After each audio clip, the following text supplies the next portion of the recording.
Shalom. Nous sommes aujourd'hui le jeudi 18 janvier 2024, fête du mois de Shvat. Et je voudrais partager avec vous le résumé d'un shiur sur la parashat Shavua, qui est la parashat Bo, que j'ai entendu cette semaine, du Rav Shneor Ashkenazi, qui habite à Rishon LeZion en Israël. Le titre de cette vidéo, de son cours, était Les Juifs et l'argent. Et pourquoi? Eh bien, tout simplement parce que dans la paracha, à deux reprises, Dieu demande à Moshe de faire en sorte que les Bnei Israël demandent à leurs voisins et leurs voisines des ustensiles d'argent, d'or et des vêtements, des robes. Et pour être précis, c'est au chapitre 11 et au verset 2. Je vais quand même lire le verset 1 juste avant. L'Éternel avait dit à Moïse, il est une plaie encore que j'enverrai à Pharaon et à l'Égypte. Et alors il vous laissera partir de ce pays en le faisant cette fois. Il vous en repoussera d'une manière absolue. Fin du verset 1. Et le verset 2. Fais donc entendre au peuple que chacun ait à demander à son voisin et chacune à sa voisine des vases d'argent et des vases d'or. Donc ça, c'est la première fois que ça arrive. Je reviendrai sur le passage. Et la seconde, c'est au chapitre 12, au verset 35 et 36, quand effectivement la plaie des premiers lieux intervient. Et au verset 35, il est écrit, les enfants d'Israël s'étaient conformés à la parole de Moïse en demandant aux Égyptiens des vases d'argent, des vases d'or et des vêtements. Et le verset d'après, le Seigneur avait inspiré pour ce peuple de la bienveillance aux Égyptiens qui lui prête de sorte qu'il dépouilla les Égyptiens. Donc, en- dans le verset 35, il est indiqué en demandant aux Égyptiens. Et exactement la même formulation euh, dans le verset 2 du verset 11. Maintenant, en hébreu, le mot qui est utilisé, c'est vayash'ilu, ce qui vient de ce qui signifie emprunter. Oui, dans la Torah, il y a des règles concernant celui qui va garder quelque chose pour un voisin, pour un ami qui demande est-ce que tu peux me garder ce vase, cette voiture, enfin pas à l'époque de la Torah, voilà. Et donc il y a deux catégories principales euh, euh, de gardiens. Il y a ce qu'on appelle le shomer chinam, c'est celui qui euh, euh, ne reçoit pas d'argent, il fait ça comme ça, parce qu'il est sympa. Et l'autre qu'on paye, le sommaire Sahar, celui que on paye pour garder une vache, quelque chose. Et il y a une troisième catégorie, c'est celui qui vient emprunter. Donc, il vient emprunter un outil, mettons, pour travailler la terre. Oui, et on attend de lui que il va, après avoir emprunté, rendre l'outil à celui qui l'a emprunté et dans le même état, bien évidemment, que qu'il l'a pris, qu'il ne l'a pas endommagé, parce que s'il l'a endommagé, il sera responsable du dommage. Or, c'est ce terme-là d'emprunter qui est employé par la Torah, ce qui laisse entendre que, euh, comme Pharaon, tous les Égyptiens savaient que les Bnei Israël avaient demandé à sortir pour 3 jours pour célébrer dans le désert, et donc ils s'attendaient qu'après 3 jours, ils reviennent. Et par conséquent, c'est la raison pour laquelle, disent beaucoup de Mefarchim, de commentateurs, pardon, que tous les Égyptiens n'ont pas vu de problème à prêter, oui, c'était pas un don de leur point de vue a priori, des vases d'argent, d'or, etc., et des vêtements. Alors, ça pose un problème moral, n'est-ce pas? Euh, Ça semble pas super cachère, cette manière de faire. Et non seulement ça, parce que quand les Bnei Israël font la demande, empruntent ces ustensiles, ces bijoux, etc., ils savent pertinemment qu'ils vont pas revenir en Égypte, n'est-ce pas? Il y a un terme pour euh, définir ça en halakha, ça s'appelle Gnevat Dat, comme si on volait la, comment dirais-je, la conscience de la personne qui est en face de nous. L'autrui comprend quelque chose, en l'occurrence les Égyptiens nous prêtent les ustensiles en question, mais nous, on est là pour les garder. Et sachant que si les Égyptiens avaient su que c'était le cas, très vraisemblablement, ils n'auraient pas collaboré. Et donc la question est encore plus aiguë, si je puis m'exprimer ainsi, puisque ce n'est pas moins que Dieu qui ordonne à Moshe de demander au Bné Israël de se comporter de cette manière. Et le mot qui est utilisé dans le verset 2 du chapitre 11, euh, c'est en hébreu, c'est daber na. Euh, daber na est traduit par donc. Fais donc entendre au peuple que chacun est à demander à son voisin. Mais ce na, c'est un peu comme bevakasha, s'il te plaît. Oui, c'est un synonyme de s'il te plaît. C'est-à-dire que euh, ça exprime en quelque sorte le fait qu'Akadosh Baruch Hu se rend compte que c'est que les Hébreux vont être inconfortables de, comment dirais-je, de faire une telle procédure, mais il insiste. Oui, s'il te plaît.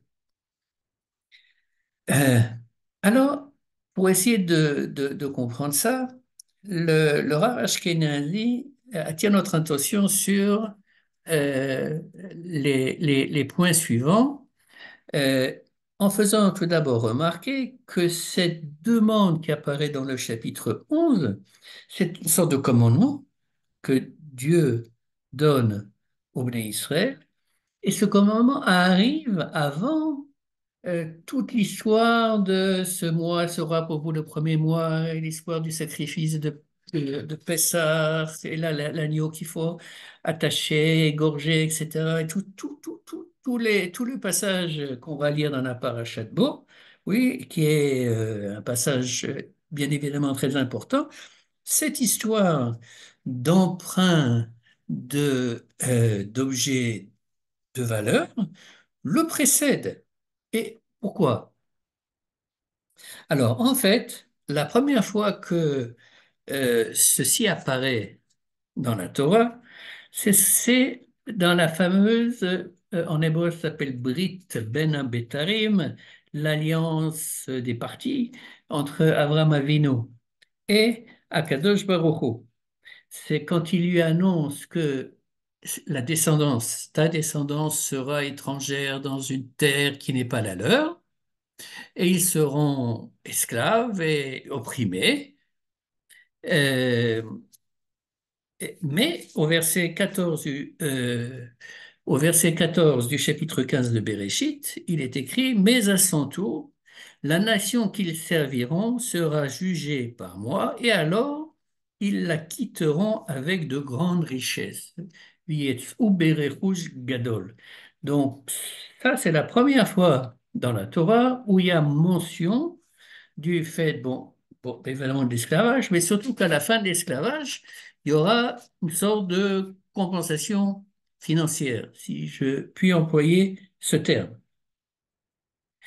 et fait remarquer le Rav Eshkenazi, il y a quelque chose qui est encore plus surprenant, c'est que lors de l'épisode du buisson ardent, oui, et il faut se reporter dans Shemot au chapitre 3 et au verset 21 et 22, vers la fin du discours d'Akadosh Baruch Hu, il est écrit: Et j'inspirai aux Égyptiens de la bienveillance pour ce peuple, si bien que lorsque vous partirez, vous ne partirez point les mains vides. Chaque femme demandera à sa voisine, à l'habitante de sa maison, des vases d'argent, des vases d'or, des parures. Vous en couvrirez vos fils et vos filles, et vous dépouillerez l'Égypte. Et donc ça apparaît bien avant la sortie d'Égypte elle-même. N'est-ce pas? Entre le moment du buisson ardent et le moment où les Israël vont sortir d'Égypte, il s'est vraisemblablement passé à peu près un an et demi. Et pourquoi, euh, pourquoi ça paraît à ce moment-là? Autre problématique, entre guillemets, enfin pas entre guillemets, morale. Si Akadosh Baruch Hu voulait que les Bnei Israël sortent riches de, d'Égypte, ben, il y avait sûrement d'autres moyens qui n'impliquaient pas une sorte de, comment dirais-je, de problème moral pour arriver à ça. Et d'ailleurs, un des midrash qui existe sur la Kriyat Yam-Souf, sur les miracles qu'il y a eu sur la mer Rouge, une fois que l'armée de Pharaon a été recouverte euh, d'eau et que donc ils sont tous morts, les soldats, les chevaux sont décédés, eh bien, le Midrash raconte que la mer a rejeté sur le sable du côté où les Bnei Israël étaient une quantité absolument phénoménale de bijoux, de parures, de perles, d'or, parce que tous les chars et les soldats s'étaient décorés à l'occasion, et les Bnei Israël n'ont eu qu'à se baisser, c'est ce qu'ils ont fait, d'après le Midrash, bien évidemment, pour ramasser c'est une quantité astronomique. Donc en fait, il aurait suffi de ce miracle supplémentaire qui est rapporté dans le Midrash pour que, en quelque sorte, Dieu tienne sa parole vis-à-vis d'Abraham Avinu. Et pourtant, c'est pas comme ça que ça s'est passé. Alors, le Rav Ashkenazi propose de, euh, d'analyser le concept d'argent. Oui, Euh, en, en hébreu, euh, il y a un terme qui est utilisé de manière fréquente dans la Gemara pour désigner l'argent, c'est damim. Damim, c'est le pluriel de sang, au pluriel, des sangs, dam, damim. Oui. Et, et pourquoi? Parce que euh, les sages considèrent que la subsistance, la parnassa, c'est une chose qui est extrêmement difficile. Il faut travailler dur, et même en travaillant dur, ce qu'on gagne, c'est pas nécessairement une fortune et que chaque euro, chaque shekel, peu importe la monnaie, chaque pièce gagnée est une pièce qui est gagnée à la sueur du front de ceux qui travaillent et donc requiert de leur part un investissement important. Ils y mettent tout leur, non seulement leur corps, mais leur esprit là-dedans.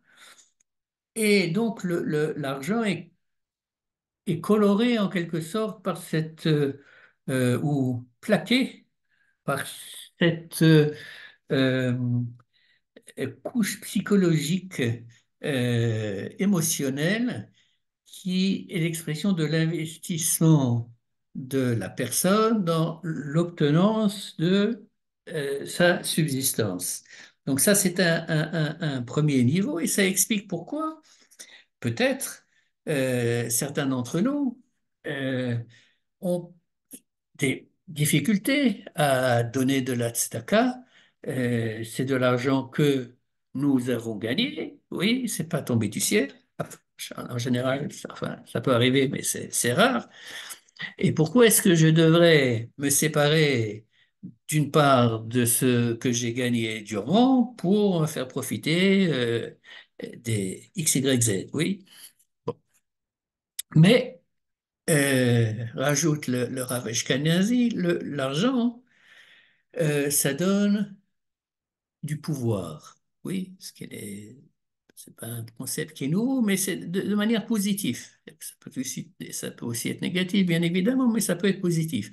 En ce sens que on peut utiliser l'argent pour ce qu'on appelle le tikkun olam, pour rendre le monde meilleur, que ce soit pour bâtir des hôpitaux, ou contribuer des médicaments pour des personnes qui en ont besoin, ou des soupes populaires, etc. Enfin, peu importe, chacun en fonction de son niveau de revenu, mais il est clair que quelqu'un qui est extrêmement riche a la possibilité d'influencer positivement et de faire bénéficier énormément de gens des fruits, en fait, de son labeur, de son argent, de l'argent qu'il a hérité, gagné, ici, peu importe. Un exemple vraiment actuel du pouvoir de cet argent, c'est ce qui s'est passé aux États-Unis dans les quatre grandes universités, Harvard, Pennsylvania University, et deux autres dont j'ai oublié le nom maintenant, où les directeurs, directrices, certains c'était directeurs, d'autres directrices, ont de manière scandaleuse refusé de condamner les actes barbares du Hamas et de condamner par ailleurs tout l'antisémitisme qui se développe sur les campus et n'ont pas voulu employer les termes normaux qu'on aurait dû employer. Eh bien, suite à la menace de donateurs juifs, et il y en avait de très gros. Oui, je crois qu'il y en avait un qui devait faire un don de 100 millions de dollars à Harvard. Eh bien, il a dit, tant que ça ne bouge pas, lui et d'autres, vous ne modifiez pas votre politique et vous ne, comment dirais-je, démissionnez pas, il n'y aura pas un sou, de ma part en tout cas, de notre part, qui ira pour le bénéfice de votre institution.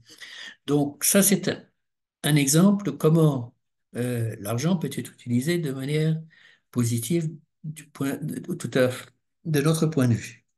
Bien.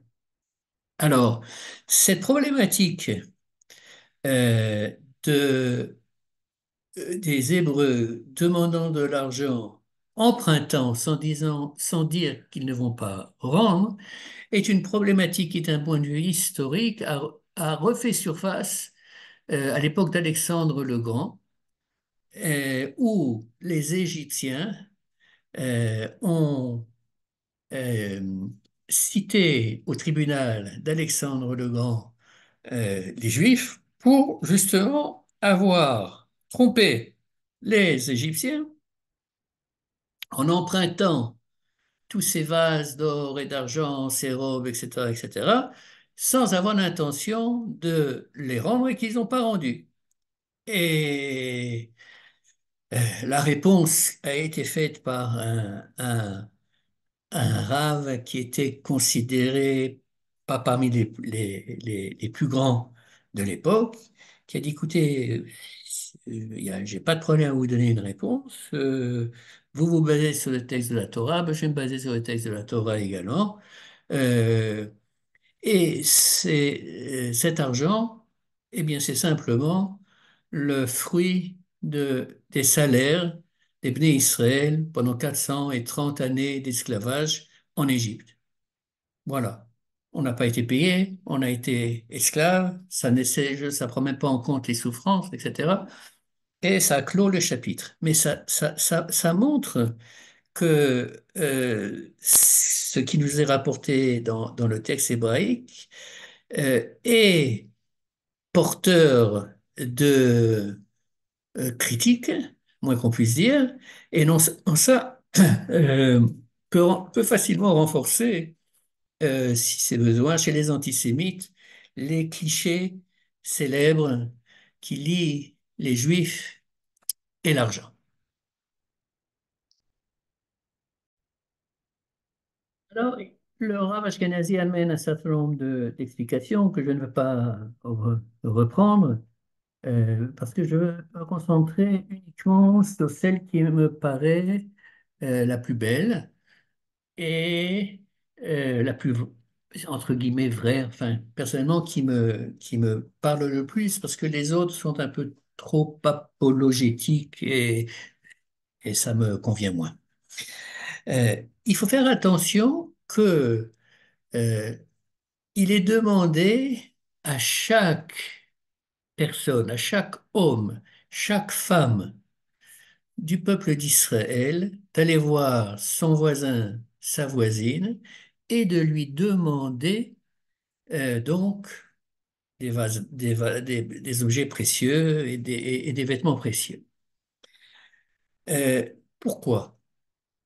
Eh bien, le Rav Ashkenazi propose la chose suivante. Le processus de libération, de sortie d'Égypte, c'est vraiment un processus. Quand une nation a été esclave pendant quelques centaines d'années, les enfants de la troisième, quatrième, cinquième génération, peu importe le numéro de la génération, sont nés dans l'esclavage.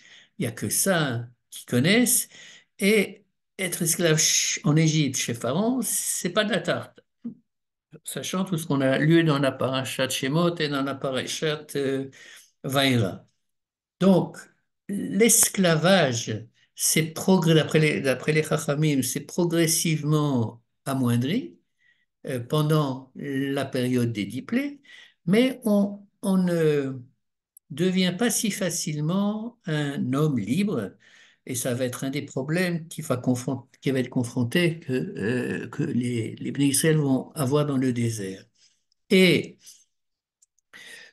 une des manières de d'aider les Hébreux à sortir de cette mentalité d'esclave, c'est justement le fait d'aller voir le voisin, la voisine, en tant que personne égale, oui, de lui demander, de lui emprunter des choses qui sont précieuses.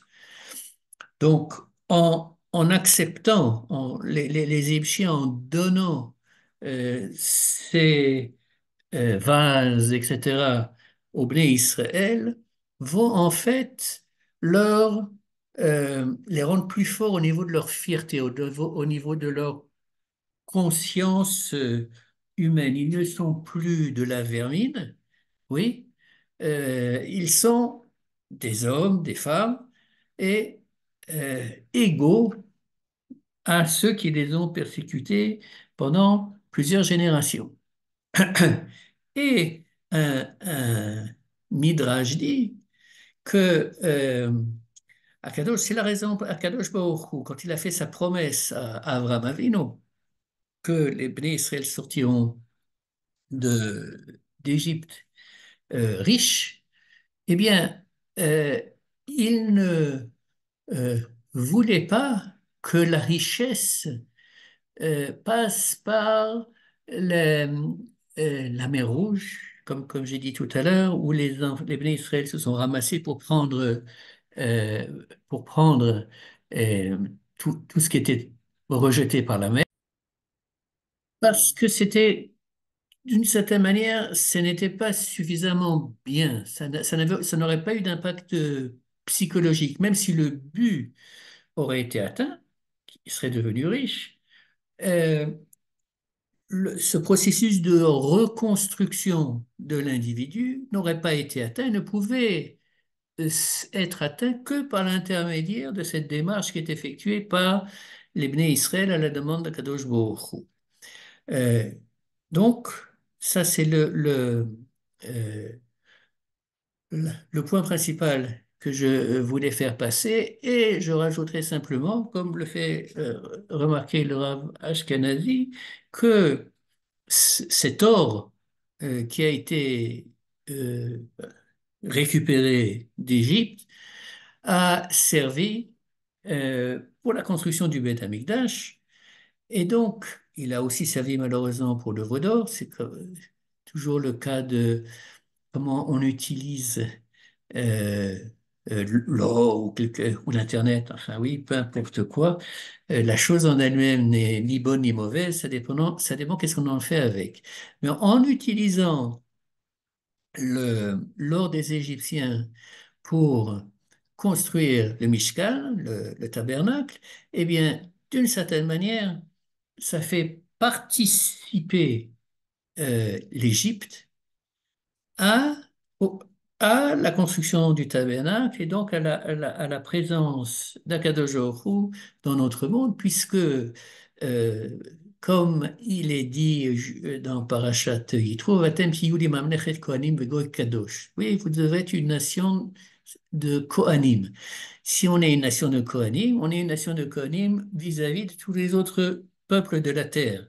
Nous avons un rôle à leur égard. Et un de ces rôles, c'est d'intégrer euh, à notre manière, à la manière de d'Ebné Israël, les différents apports que nous pouvons retirer des cultures dans lesquelles nous avons vécu. Et sur ce, je vous souhaite Shabbat Shalom.